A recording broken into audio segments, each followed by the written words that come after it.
পুরুষকে কেউ থামা এই দৃশ্য দেখতে চায় না। জাস্ট আপনি শুধুমাত্র আজকে এই ফোন টোন সব এই জিয়া উদ্যানে ফেলে চলে যান এবং ওই সিলেটের কোনো পাহাড়ের মাঝখানে একেবারে নিজেকে লুকিয়ে ফেলবেন।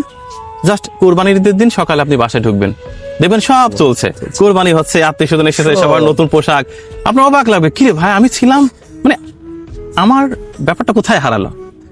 এবং সবাই, আমি তখন জিজ্ঞেস করব কথার কথা যে আচ্ছা এই রবিন ভাই কোথায়? ও সে তো আজ থেকে প্রায় 28-29 দিন আগে নিখোঁজ ছিল। আমরা ধারণা করছি উনি হয়তো বা খুন হয়েছেন কোথাও, গণমাধ্যম কর্মী তো, কেউ হয়তো মেরে ফেলেছে। এবং তারা হাসি মুখ নিয়েই বলবে আমাকে, বলে বসুন না, বসে কথা বলুন। মানে আপনি যে ছিলেন, মানে সবার ব্যাপারটা এমন হবে যে কি সহজে হয়ে গেল বলা, কাঁপলো না গলা, কারোর গলায় কাঁপবে না। আপনার মৃত্যু সংবাদ, আপনার নিখোঁজের সংবাদ এভাবে অনেক বলে দিবে।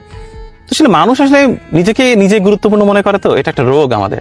আমরা সবাই মনে করি যে আমি আমার ওয়াইফের জীবনে আমি খুব ইম্পর্টেন্ট মানুষ, আমার সন্তানের জীবনে আমি খুব গুরুত্বপূর্ণ, আমার অফিসে আমি খুব গুরুত্বপূর্ণ। আপনি শুধু হারিয়ে দেখেন আপনার চেয়ারটাতে আপনার সে পারফেক্ট লোক এসে বসে পড়বে এবং আপনার অভাব একটু বুঝতে দেবে না। সবার জীবনেই তাই। এবং সবাই ঠিকঠাক ঘুমাবে, খাবে, মজা করবে, শুধু আপনি নেই। এবং আপনি ওই ঈদের দিন সকালে বাড়ির বেলকনিতে দাঁড়িয়ে ভাববেন যে কিরে ভাই আমি যে এইখানে ছিলাম, আমি যে বাড়িতে ছিলাম, আমার কোনো ভ্যালুই নেই, কেউ ফিলই করতেছে না, করবে না, করে না। তো আসলে আমি চাই আমার জীবনটা সহজ হোক। এই সহজ জীবনে আমি একটু শান্তিতে মরতে চাই। কোথায় যাব, কত টাকা আয় করবো, কোন স্ট্যাটাস হবে, আই ডোন্ট কেয়ার।